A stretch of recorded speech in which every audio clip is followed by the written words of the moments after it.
ঈশ্বরদীতে ষষ্ঠ উপজেলা পরিষদের প্রথম সাধারণ সভা অনুষ্ঠিত হয়েছে।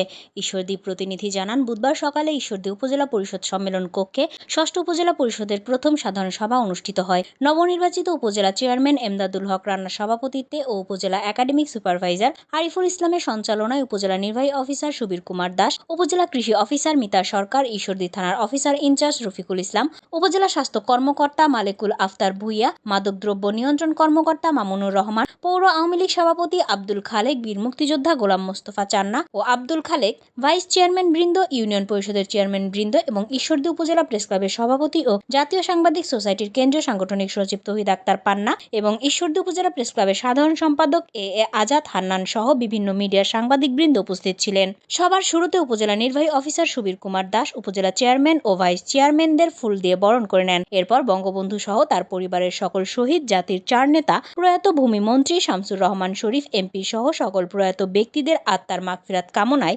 দাঁড়িয়ে 1 মিনিট নীরবতা পালন করা হয়। সভায় সভাপতির বক্তব্যে উপজেলা চেয়ারম্যান এমদাদুল হক রানা সকলের সহযোগিতা কামনা করেন। এরপর উপজেলা পরিষদের সকল দফতরের কর্মকর্তাদের নিয়ে সংক্ষিপ্ত পৃথক মতবিনিময় ও পরিচিতি সভা অনুষ্ঠিত হয়।